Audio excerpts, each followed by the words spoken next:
Les membres du CNT ont adopté ce vendredi en session plénière le projet de loi organique portant composition, organisation et fonctionnement de la magistrature. Il devrait en effet permettre de faire de l'indépendance de la justice une réalité en Guinée.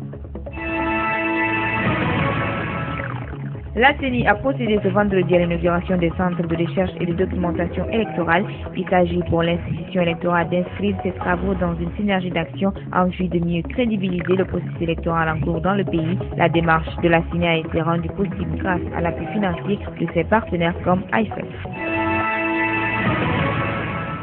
La grogne à la commission électorale communale indépendante de Ratoma ce vendredi, les agents chargés de la révision des listes électorales ont laissé éclater leur colère contre le non-paiement intégral du montant qui leur est dû. Certains estiment que la CENI leur est redevable de la somme d'1,2 million francs guinéens alors que d'autres réclament encore et accueillent le paiement de 2 millions de francs guinéens.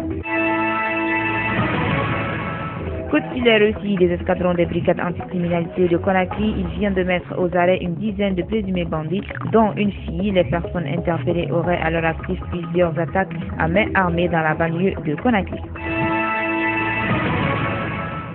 Saisie d'un véritable arsenal de guerre dans une résidence privée 6 à Nongo dans la commune de Ratoma, des armes de gros calibre ainsi qu'une importante quantité de munitions ont été découvertes sur les lieux. Les personnes interpellées dans le cadre de cette saisie ont clamé leur innocence. La direction générale de la police se dit quant à être disposée à lutter de toutes ses formes contre le banditisme.